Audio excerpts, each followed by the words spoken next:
एक बार एक राजा के मन में ये विचार आया, अगर 3 चीज़ें जान ले तो सभी काम आसान हो जाएगा। पहला कि कौन सा समय सबसे बड़ा महत्वपूर्ण होता है। दूसरा, कौन सा आदमी सबसे बड़ा महत्वपूर्ण होता है। और तीसरा, कौन सा व्यक्ति सबसे महत्वपूर्ण होता है। ये 3 सवाल को जानने के लिए उसने बहुत सारे लोगों को बुलाया और जो भी इस प्रश्न का उत्तर दे देंगे उन्हें बहुत सारा इनाम भी दिया जाएगा। लेकिन बहुत वाइज मैन आए, बहुत लोग आए, लेकिन किसी ने भी उसका सही जवाब नहीं दे पाया। तब राजा को पता चला कि एक साधु रहते हैं, वो थोड़ा राज्यों से दूर जंगल की तरफ रहते हैं। तो उसने सोचा कि मैं जाऊंगा तो बॉडीगार्ड भी उनके साथ जान चला। तो बोला ठीक है, चलो तुम भी चलो।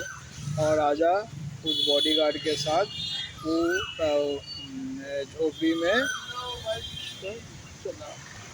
और जब वहाँ पहुँचा तो शाम हो चुकी थी और राजा ने बॉडीगार्ड को कहा कि तुम यहीं रहो, मैं तपस्वी से मिल के आता हूँ और उनसे अपने प्रश्न का उत्तर जान के आता हूँ।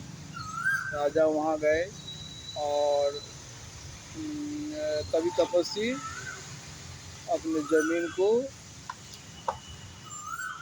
कुल्हाड़ी से काट रहे थे। राजा ने उनसे जाके कहा कि मैं आपसे कुछ प्रश्न का उत्तर करना चाहता हूँ। कौन सा समय सबसे बड़ा महत्वपूर्ण होता है, कौन सा व्यक्ति सबसे महत्वपूर्ण होता है, कौन सा आदमी सबसे इम्पोर्टेंट होता है। तपस्वी ने कुछ नहीं बोला, अपना काम करते रहे। राजा फिर दोहराया अपना प्रश्न को। तपस्वी ने बोला, मैं तपस्वी ने उसे हाथ से इशारा किया कि इसको डिगिंग करो। राजा भी करने लगे डिगिंग। और इतने में एक दौड़ता हुआ आदमी आया। उसका पेट में छुरी का चोट था, उसका खून भी बह रहा था। तपस्वी ने कहा पहले इसे उठाओ और चलो कुटिया में ले चलते हैं। उसे कुटिया में ले जाएगा। राजा और तपस्वी ने उन्हें सेवा की रात भर और वो सुबह में होश आया उनको। राजा ने पूछा, भाई तुम कौन और यहाँ क्यों आए हो। तो वो व्यक्ति ने कहा कि मैं आपका शत्रु हूँ।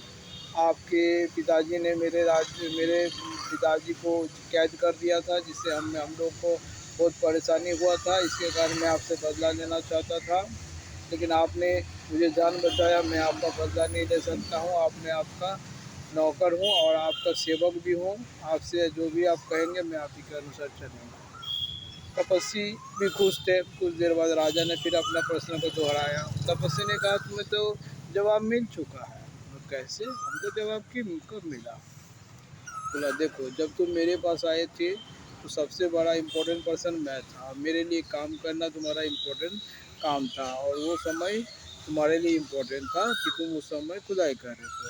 जब फिर ये व्यक्ति दौड़ के आया तो सबसे इम्पोर्टेंट पर्सन ये व्यक्ति था और इनकी सेवा कर इनकी इनकी हालत को देख के इनकी सेवा करना हमारा कर्तव्य था और इम्पोर्टेंट पर्सन यही थे और इनकी सेवा करना इम्पोर्टेंट काम था। और जब अभी हो तो अभी अभी ये इम्पोर्टेंट पर्सन है और इनकी बातें सुनना इम्पोर्टेंट है और ये समय सबसे इम्पोर्टेंट है।